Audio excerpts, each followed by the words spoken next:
BJP നേതാവ് പ്രകാശ് ജാവ്ദേക്കറുമായി രാഷ്ട്രീയം ചർച്ച ചെയ്തില്ല എന്ന ഇ.പിയുടെ പ്രതികരണം തള്ളി ടി.ജി. നന്ദകുമാർ. ലാവ്ലിൻ മുഖ്യമന്ത്രിയെ ബുദ്ധിമുട്ടിക്കുകയാണെന്ന് ഇ.പി. ജയരാജൻ ജാവ്ദേക്കറോട് പറഞ്ഞതായി നന്ദകുമാർ പറഞ്ഞു. കൂടിക്കാഴ്ചയിൽ വൈദേകവും ചർച്ചയായെന്ന് നന്ദകുമാർ സ്ഥിരീകരിച്ചു.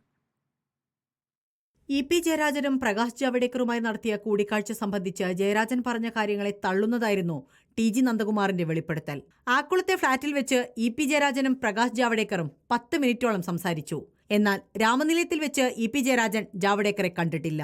അന്ന് ജാവ്ദേക്കർ അവിടെ വന്നു, ഞാനും ജാവ്ദേക്കറും കൂടി റൈറ്റ് സൈഡിലുള്ള ഒരു റൂമിലിരുന്നാണ് സംസാരിച്ചത്. ജാവ്ദേക്കർക്ക് രാമനിലയം കൊടുത്ത റൂം അവിടുത്തെ റെക്കോർഡിൽ ഉണ്ടാവുമല്ലോ.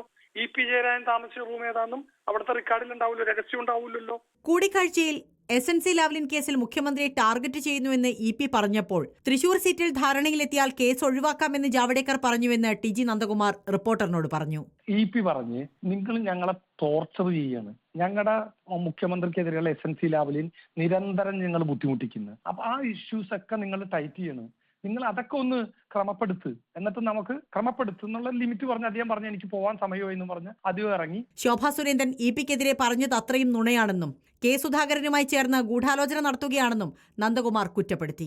ഈ ശോഭാ സുരേന്ദ്രൻ എന്ന് പറഞ്ഞ ബി.ജെ.പിയുടെ സംസ്ഥാന ഉപാധ്യക്ഷൻ പറയുന്നത് മുഴുവൻ തട്ടിപ്പും അസംബന്ധവും. ശോഭാ സുരേന്ദ്രൻ ഒരു തവണ പോലും ഇ.പി. ജയരാജനുമായി കൂടിക്കാഴ്ച നടത്തിയിട്ടില്ല, ഞാൻ വഴിയോ അല്ലാതെയോ.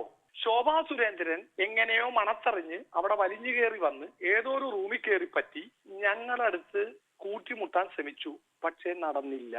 വൈദേകം റിസോർട്ടിന്റെ പേരിലും ചർച്ച നടന്നു. എന്നാൽ വൈദേകത്തിന്റെ പേരിൽ ഭീഷണി വേണ്ട എന്ന നിലപാടാണ് ഇ.പി. സ്വീകരിച്ചതെന്നും നന്ദകുമാർ കൂട്ടിച്ചേർത്തു. ജാവ്ദേക്കർ, കെ സുധാകരൻ, കെ മുരളീധരൻ, രമേശ് ചെന്നിത്തല, പി.കെ. കുഞ്ഞാലിക്കുട്ടി എന്നിവരുമായും ചർച്ച നടത്തിയിരുന്നു. സുധാകരനുമായി ഞങ്ങൾ ഡിസ്കസ് ചെയ്തു, ഫൈനൽ സ്റ്റേജ് എത്തി. സുധാകരൻ ബാക്ക് ഔട്ട് ചെയ്തു, മുരളി അപ്രോച്ച് ചെയ്തു, ബാക്ക് ഔട്ട്. ഇയാളെ കണ്ടു, രമേശ് ചെന്നിത്തല പ്രതിപക്ഷ നേതാവ് സമീപിച്ചു, അടുത്തെത്തി. അതിനുശേഷം കുഞ്ഞാലിക്കുട്ടിയുടെ അടുത്തേക്ക് ശോഭ സുരേന്ദ്രൻ അയച്ചു. ഇതൊന്നും നടന്നില്ല. News desk reporter.